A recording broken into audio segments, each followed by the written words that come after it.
জয় শ্রীহরি শ্রী বিষ্ণু নারায়ণ। আজকের বিষয় খুব সুন্দর, গুরুত্বপূর্ণ। সামনেই আসছে চৈত্র মাস, ফাল্গুন মাস, আর বেশি দেরি নেই, মাত্র কটা দিন, তারপরেই এসে যাচ্ছে চৈত্র মাস। ফাল্গুন মাস চৈত্র মাস মিলে বসন্তকাল, আপনারা সকলেই জানেন। এই বসন্তকালে যে উৎসবগুলো হয় সেগুলোর কথা প্রথমে বলে দিই। বাসন্তী পূজা আছে, রাম ঠাকুরের পূজা আছে, নীলের বাতি আছে, চড়ক আছে, তারপর এই যে মা দুর্গা বাসন্তী পূজা, খুবই বড় উৎসব এই চৈত্র মাসে আছে। তো আপনাদেরকে আজকে আমি বলবো, চৈত্র মাসে যদি আপনাদের গৃহে এই পশু পাখিরা চলে আসে, প্রাণীরা চলে আসে, তাহলে কি হবে, কি হয়, কারা এলে ক্ষতি হবে আর কারা এলে ভালো হবে, সেই বিষয়ে বলছি। সঙ্গে থাকুন প্রথম থেকে শেষ পর্যন্ত। চৈত্র মাসে যেহেতু এই উৎসবগুলো আছে, তাই দেখুন তো, প্রথম যে প্রাণীটার কথা বলবো, এই প্রাণীটা হচ্ছে আপনার গৃহে হনুমান চলে আসছে কি বারবার? তাহলে অবশ্যই এই কাজটা করুন। হনুমান জয়ন্তীও আছে এই চৈত্র মাসে। হনুমান জয়ন্তীর দিন অবশ্যই, যদি বারবার আপনার গৃহে হনুমান চলে আসে, আপনার গৃহ থেকে কোনো খাবার নিয়ে চলে যায়, ঘাবড়াবেন না, ভয় পাবেন না, জানবেন খুব শুভ। আপনার আগামী দিনে যে ভবিষ্যৎ আসছে সেটা খুবই উজ্জ্বল। আপনি অনেক টাকা পয়সার মুখ দেখবেন, এতটাই জোর দিয়ে বলছি। ভগবান শ্রী রামের কৃপা লাভ করবেন, হনুমানজির কৃপা লাভ করবেন, সংকট মুক্তভাবে জীবন কাটাতে পারবেন। তাই এই কাজটা অবশ্যই করে ফেলবেন। হনুমান জয়ন্তীর দিন আপনারা অবশ্যই হনুমান চাল্লিশা পাঠ করবেন। একটা প্রদীপ প্রজ্বলিত করে দেবেন, তাতে 2টি লবঙ্গ দিয়ে দেবেন, দিয়ে হনুমান চাল্লিশা পাঠ করবেন। আর কিচ্ছু না। যদি সম্ভব হয় একটু লাড্ডু কিনে নিয়ে আসবেন, একটা হনুমানজির পিকচার অবশ্যই কিনে নিয়ে আসবেন, অবশ্যই পঞ্চমুখী হনুমান কিনে নিয়ে আসবেন।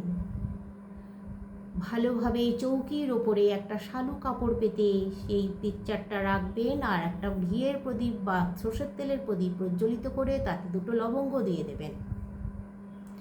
আর হনুমান চাল্লিশা অবশ্যই পাঠ করবেন অথবা শ্রবণ করবেন।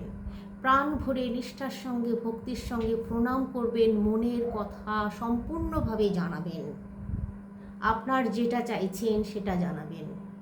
দেখবেন আপনার জীবনে সুখ আসবেই। এবার যে দ্বিতীয় প্রাণীটার কথা বলবো, এটা হচ্ছে ঘুঘু পাখি।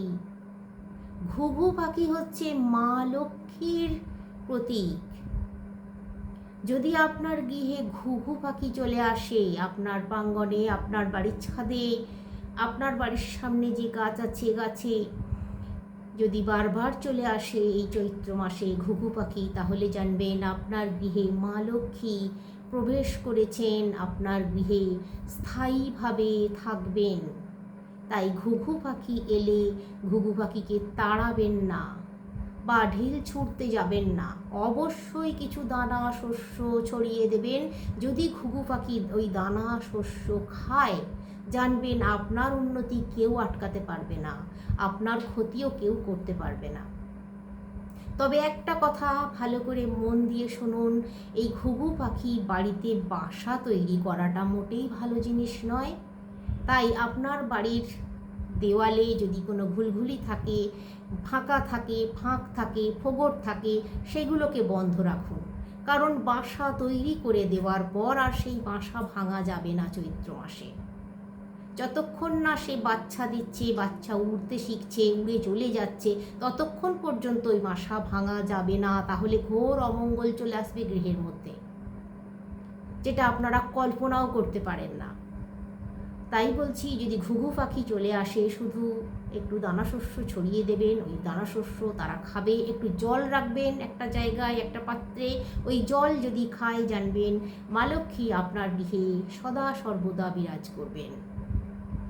এবার তৃতীয় যে প্রাণীটার কথা বলবো, এই তৃতীয় প্রাণীটা হচ্ছে আপনার গৃহে যদি নীলকণ্ঠ পাখি চলে আসে।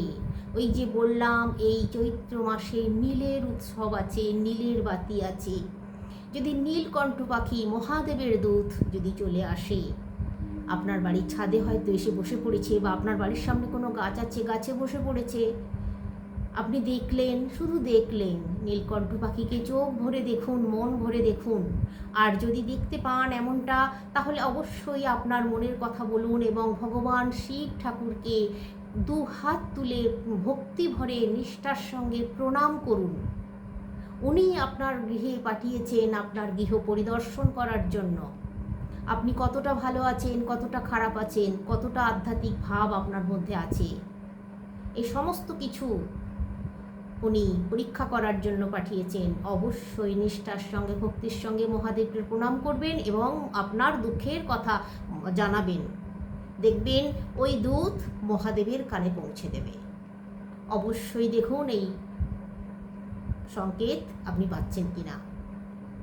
এবার চতুর্থ প্রাণীটার কথা বলবো, সেটা হচ্ছে আপনার গৃহে যদি সাদা পেঁচা চলে আসে চৈত্র মাসে, জানবেন অত্যন্ত শুভ। সাদা পেঁচা কেন, যে কোনো পেঁচাই শুভ, ক্ষতি কিছু করে না এরা। জানবেন মা লক্ষ্মীর দূত, মা লক্ষ্মী পাঠিয়েছেন আপনার গৃহ পরিদর্শন করার জন্য। আপনি কতটা দুঃখে আছেন বা আপনি কতটা সততার সঙ্গে আছেন সেটা পরীক্ষা করার জন্য। সত্যিই যদি আপনি সততার সঙ্গে দিন কাটান, বিনা অহংকারে দিন কাটান, তাহলে অবশ্যই যদি এরকম দর্শন পেয়ে যান সাদা পেঁচার, তাহলে জানবেন অত্যন্ত শুভ। মা লক্ষ্মী আপনার আশেপাশে আছে। আপনি হাত বাড়াবেন, আপনার হাতে মুঠো মুঠো টাকা চলে আসবে। শুধু একটু নিষ্ঠার সঙ্গে ভক্তির সঙ্গে করতে হবে কি আপনাকে, এই চৈত্র মাসে যদি এমনটা দেখে ফেলেন, এমন প্রাণীর দর্শন পেয়ে যান, তাহলে অবশ্যই মা লক্ষ্মীর পুজো করতে হবে। চৈত্র মাসের শুক্লপক্ষে বৃহস্পতিবার মা লক্ষ্মীর পুজো করবেন। এখানে নারী পুরুষ বলে কোনো কথা নেই, যে কেউ করতে পারেন। নিষ্ঠার সঙ্গে ভক্তির সঙ্গে মা লক্ষ্মীর জন্য একটু সাদা বাতাসা, একটু চিড়ে মুরগি ব্যবস্থা করবেন, আর ধূপ প্রদীপ জ্বালাবেন, একটু ফুল নিয়ে আসবেন, ফুল চরণে অর্পণ করবেন, তাহলেই হবে। অবশ্যই এই কাজটা করবেন। এবার যে প্রাণীটার কথা বলবো পঞ্চম, এই প্রাণীটা হচ্ছে আপনার গৃহে যদি এই চৈত্র মাসে টিকটিকিরা শীতকালে ঘুমায়, অতটা দেখতে পাওয়া যায় না, কিন্তু চৈত্র মাসে যদি আপনার গৃহে একসঙ্গে 3টে টিকটিকিকে আপনি দেখেন যে ছাদের ওপরে ওরা যাচ্ছে, তাহলে জানবেন আপনার ভবিষ্যৎ উজ্জ্বল। আপনি আগামী দিনে অনেক বড় মাপের মানুষ তৈরি হবেন, অনেক উঁচু পদ আপনার জন্য অপেক্ষা করছে। যদি এরকমটা দেখেন, টিকটিকিগুলোকে মারতে যাবেন না, তাড়াতে যাবেন না, খুব ভুল করে ফেলবেন। তাহলে টিকটিকি দেখা অত্যন্ত শুভ, তবে একটু সতর্ক থাকবেন। টিকটিকির বিষ্ঠা খুবই ক্ষতিকর, সেদিক থেকে আপনাকে সতর্ক থাকতে হবে। কিন্তু টিকটিকি কোনো খাবারে মুখ দিয়ে দিলে সে খাবার খেলে কারোর কিছু হয় না ঠিকই, কিন্তু টিকটিকি মরে কোনো খাবারের মধ্যে মিশে গেলে, বা টিকটিকি যে মলমূত্র ত্যাগ করে সেইগুলোর মধ্যে খুব বিষ থাকে, খুব বিষক্রিয়া হয়, এগুলো থেকে খুব সাবধান। তবে সবসময় টিকটিকি যদি খাবারে মুখ দিচ্ছে দেখেন, সেই খাবারটাও না খাওয়াই ভালো। তবে সচরাচর দেখবেন আপনারা লক্ষ্য করে, টিকটিকি এই যে মলমূত্র ত্যাগ করে সেগুলো খাবারের মধ্যে চট করে আসে না। কখনো কখনো যদি এসে যায়, জানবেন আপনার গৃহে কোনো অমঙ্গল আছে, কোনো অশুভ প্রভাব আছে, তাই আপনার সঙ্গে বারবার এরকম ঘটে যাচ্ছে। তার হাত থেকেও উপায় আছে, সে অন্য ভিডিওর মাধ্যমে আমি বলে দেব। তবে যদি এরকম দর্শন পান, জানবেন অত্যন্ত শুভ, অত্যন্ত ভালো। এরপর যে প্রাণীটার কথা বলবো, সেই প্রাণীটা হচ্ছে আপনার গৃহে যদি কালো কুকুর চলে আসে, ভগবান ভৈরবের দূত যদি চলে আসে কালো কুকুর, তাহলেও জানবেন অত্যন্ত শুভ, অত্যন্ত ভালো। একটা পাত্রে একটু জল রেখে দেবেন, আর ওই জল যদি ওই কুকুরে পান করে, তাহলে জানবেন আপনার জীবনে আর্থিক উন্নতি হবেই হবে। কেউ আটকাতে পারবে না আপনার আর্থিক উন্নতি। আপনার গৃহে শান্তি বজায় থাকবে।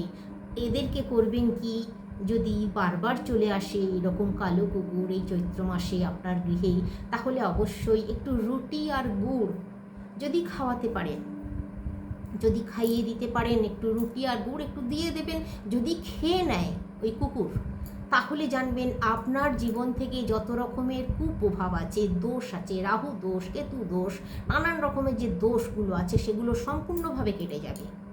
চৈত্র মাসে বাড়িতে কুকুর চলে আসা অত্যন্ত ভালো। বিশেষ করে কালো কুকুর যদি চলে আসে তাহলে জানবেন খুব শুভ, খুব মঙ্গলের। আর কালো কুকুর একটু শান্ত প্রকৃতিরই হয়, খুব একটা উগ্র এরা হয় না, তাই এদেরকে ভুলেও তাড়াবেন না, ঢিল মারবেন না, খেতে দিন, জল দিন। এবার যে প্রাণীটার কথা বলবো, এই প্রাণীটা হচ্ছে কালো ভ্রমর। কালো ভ্রমর যদি চলে আসে, ভগবান শ্রীকৃষ্ণের দূত কালো ভ্রমর।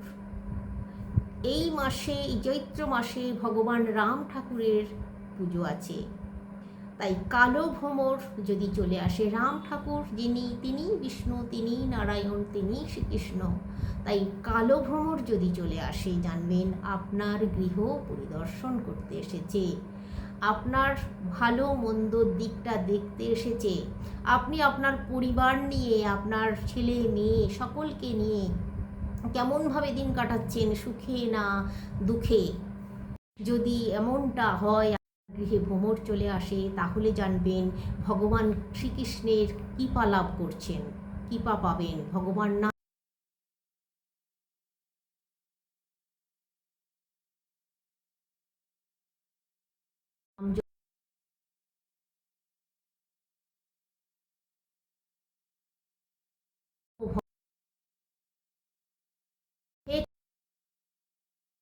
জগৎপতে গোপেশ গোপিকা কান্ত রাধাকান্ত নমস্তুতে প্রণাম করুন এই বলে দেখবেন আপনার জীবন থেকে যত রকমের দুঃখ দুর্দশা আছে, অর্থকষ্ট আছে, সমস্ত কিছু কেটে যাবে নিমেষের মধ্যে, কিছুদিনের মধ্যেই বুঝতে পারবেন। কিন্তু যদি কালো ভ্রমর এই চৈত্র মাসে চলে আসে তাহলে অবশ্যই কিন্তু তাড়াবেন না। অনেকে কি পাখা, হাত পাখাগুলো দিয়ে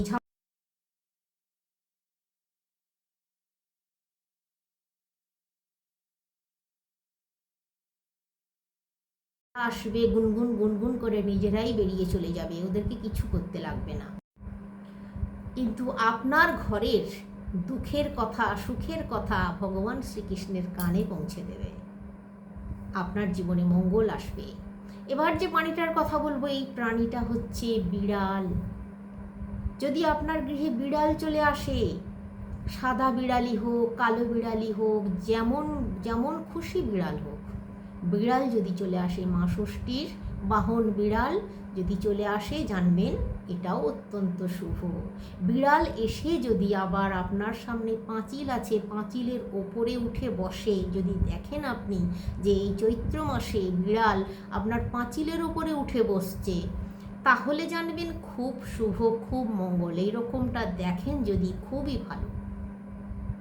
এই বিড়ালকেও কিন্তু মারামারি করতে যাবেন না, কিছু পারলে খেতে দিয়ে দেবেন, কিছু দেওয়া সম্ভব হয় তাহলে খুবই ভালো। আর এই যে দেখছেন পাঁচিলের ওপরে উঠে বসছে, এটা দেখা কত শুভ জানেন? আপনি উঁচু জায়গায় পৌঁছাবেন, সমাজে মান সম্মান যশ খ্যাতি নিয়ে বাঁচবেন। আর আপনি উচ্চ পদস্থ কোনো চাকরি বা আপনি ব্যবসা করছেন, ব্যবসায় উন্নতি হবে আপনার। এরকমটা দেখলে, যদি বারবার দেখছেন, একদিন দেখলে হবে না, যদি বারবার দেখছেন, চৈত্র মাসে বারবার দেখছেন। এবার যে প্রাণীটার কথা বলবো, এই প্রাণীটা হচ্ছে সাদা পায়রা। সাদা পায়রা এই চৈত্র মাসে উড়তে উড়তে এসে আপনার ছাদে বসে পড়ল, খুব শুভ জানবেন। আপনি দেখলেন আপনার চোখের সামনে, বা আপনার বাড়ির সামনে কোনো গাছ আছে, নারকেল গাছ আছে, বা কোনো বড় একটু গাছ আছে, আম গাছ আছে, সেই গাছে এসে ঝুট করে বসে পড়ল, খুব শুভ জানবেন। এদেরকেও পারলে কিছু দানা শস্য ছড়িয়ে দেবেন। তবে এই ক্ষেত্রেও আমি বলবো আপনাদেরকে, পায়রা বাড়িতে বাসা বাঁধা ভালো জিনিস নয়, সেদিকটা খেয়াল রাখুন। আপনারা তাড়াবেন না, মারবেন না, খেতে দেবেন, ওরা খাবে আবার উড়ে চলে যাবে, এটাই আপনার জন্য শুভ, অত্যন্ত শুভ। এরপর যে প্রাণীটার কথা বলবো, এই প্রাণীটা হচ্ছে ছুঁচো। ছুঁচোকে আমরা ঘেন্না করি, ছুঁচোর গায়ে গন্ধ ভীষণ, কিন্তু এই ছুঁচো কারোর ক্ষতি করে না। আপনারা দেখবেন ওরা আসে কিন্তু থাকে না, ওরা বেরিয়ে যায়। ওরা কোনো খাবারের সন্ধানে আসে কিন্তু ওরা বেরিয়ে যায়, থাকে না। হঠাৎই আপনি দেখতে পান, সবসময় তো দেখতে পান না, এই চৈত্র মাসে আবার যদি দেখতে পেয়ে যান তাহলে জানবেন অত্যন্ত শুভ আপনার জন্য। আপনার গৃহে অর্থ আসবে, একটা অর্থ প্রাপ্তি যোগ আপনার তৈরি হচ্ছে। আপনি কোথাও না কোথাও থেকে বেশ মোটা অঙ্কের টাকা আপনার হাতে চলে আসবে। যদি এরকমটা দেখে থাকেন অত্যন্ত শুভ জানবেন। এরপর যে প্রাণীটার কথা বলবো, এই প্রাণীটা হচ্ছে প্রজাপতি, বসন্তের প্রজাপতি। নানান কালারের যে প্রজাপতিগুলো হয়, রামধেনু কালারের যে প্রজাপতি হয়, 7 রঙের যে প্রজাপতি, আমি সেই প্রজাপতির কথা বলছি, রঙিন প্রজাপতি। এক কালারের নয়, রঙিন প্রজাপতি, যার শরীর থেকে আলো ছেটাচ্ছে মনে হচ্ছে, সেই রকম ধরনের প্রজাপতি, বড় ধরনের একটু প্রজাপতি। এই বসন্তকালে একটু বড় ধরনের প্রজাপতি যদি আপনার গৃহে চলে আসে বা আপনার গায়ে বসে তাহলে জানবেন অত্যন্ত শুভ। এক্ষেত্রেও আমি বলবো আপনার অর্থপ্রাপ্তি যোগ আসছে। আপনি মানে সেটা আশাই করেননি সেরকম কোনো টাকা পয়সা আপনার হাতে চলে আসবে যদি এরকমটা দেখেন। আপনার গৃহে যদি কোনো বিবাহযোগ্য কন্যা পুত্র থাকে তাহলে খুব শীঘ্রই খুব ভালো জায়গায় বিবাহ হয়ে যাবে। যদি এই রকম প্রজাপতি আপনি দেখেন, রঙিন 7 রঙা রঙিন প্রজাপতি যদি দেখেন, বা আপনার বাড়ির সামনে ঘুরছে, বা আপনার বাড়ির তুলসী গাছে বসলো, বা আপনার সামনে যে গাছ আছে ফুলের গাছ আছে ফুলের গাছে বসলো, আপনি বারবারই দেখছেন এই রকমটা আপনার সঙ্গে ঘটছে, তাহলেও জানবেন অত্যন্ত শুভ, অত্যন্ত মঙ্গল আপনার গৃহের জন্য। আপনার গৃহে শান্তি বিরাজ করবে। আপনার গৃহে যারা ব্যবসা করছেন, চাকরি করছেন, দেখবেন শান্তিতে ভালোভাবে কাজ করতে পারবেন নিজেরা নিজেদের। এই প্রজাপতি দেখাও এতটাই শুভ। এরপর যে প্রাণীটার কথা বলবো, এই প্রাণীটা হচ্ছে কালো পিঁপড়ে। কালো পিঁপড়ে চৈত্র মাসে দেখা অত্যন্ত ভালো জানেন। তবে একটা কথা আপনাদেরকে বলি, এই কালো পিঁপড়ে যদি একসঙ্গে অনেক পিঁপড়ে এসে যায় সেটা মোটেই ভালো লক্ষণ নয়। কোনো প্রাকৃতিক দুর্যোগের সম্ভাবনা দেখা দেয় সেই ক্ষেত্রে। কিন্তু অল্প কিছু কালো পিঁপড়ে হয়তো আপনি ঠাকুরের কাছে প্রসাদ দিয়েছেন, প্রসাদে বসলো, বা আপনার বাড়ির সামনে আপনি দেখতে পেলেন পূর্ব দিকে বা দক্ষিণ দিকে, এরকম দিকে আপনি দেখতে পেলেন, তাহলে জানবেন খুব শুভ। যদি পূর্ব দিকে দেখেন তাহলে আপনার আয় উন্নতি বাড়বে। যদি আপনি দক্ষিণ দিকে কালো পিঁপড়ে দেখেন তাহলে আপনার নাম যশ খ্যাতি এগুলো বাড়বে। যদি আপনি উত্তর দিকে দেখেন যে কালো পিঁপড়ের সার যাচ্ছে তাহলে আপনি কুবেরের ধন পাবেন। এরকম কিছু জিনিস শাস্ত্রে আছে, এগুলো আমার কথা কিন্তু নয়। তাই যদি কালো পিঁপড়ে দেখেন এদেরকেও কিন্তু পা দিয়ে টিপে মারবেন না বা ঝাঁটা দিয়ে মারবেন না, এদেরকে একটু চিনি ছড়িয়ে দেবেন। দেখবেন এরা ওই চিনি বা গুড় দিয়ে দেবেন, আখের গুড়। যদি ওই আখের গুড়ে পিঁপড়ে বসে যায়, পিঁপড়ে ধরে যায়, তাহলে জানবেন আপনার জীবনে ভীষণভাবে একটা মানে উন্নতির যোগ তৈরি হয়ে গেছে। সেই জন্য আপনি এরকম দেখছেন। আর ওই যে দিলেন গুড়, আখের গুড়, যদি সম্ভব হয় আখের গুড় দেবেন, না না হলে চিনি ছড়িয়ে দেবেন। আখের গুড় দিলে যদি ওই আখের গুড়ের মধ্যে পিঁপড়ের চাক ধরে যায় তাহলে ওটাকে ঘাঁটিয়ে নষ্ট করবেন না, ওটা থাক, ও নিজেরা চলে যাবে। ওটাকে দেখবেন বয়ে নিয়ে চলে যাচ্ছে। তো এরকমটা যদি হয় তাহলে জানবেন আপনার জীবনে যে আটকে থাকা কাজ, পড়ে থাকা কাজ, যেটা কোনো দিনই করা সম্ভব হচ্ছিল না বা করতে পারছিলেন না কোনোভাবেই, সব সময় বাধা তৈরি হয়ে যাচ্ছিল, এটা জানবেন অত্যন্ত শুভ। চৈত্র মাসে যদি এরকমটা আপনার সঙ্গে ঘটে যায় অবশ্যই তাদেরকে একটু আখের গুড় খাইয়ে দেবেন, তাহলে আপনার সমস্ত বাধা কেটে যাবে। আপনি সুন্দরভাবে আপনার নিজেদের কাজ চালিয়ে যেতে পারবেন, আমি এতটাই বলছি জোর দিয়ে। তাহলে আগামী ভিডিওগুলোতে সঙ্গে থাকবেন। খুব ভালো থাকুন, সুস্থ থাকুন। শ্রীহরি শ্রী বিষ্ণু নারায়ণের কৃপায় আজকে আসছি, ভালো ভালো তথ্য দিলাম আপনাদেরকে। আগামী দিনেও ভালো ভালো তথ্য নিয়ে আসছি, সঙ্গে থাকবেন।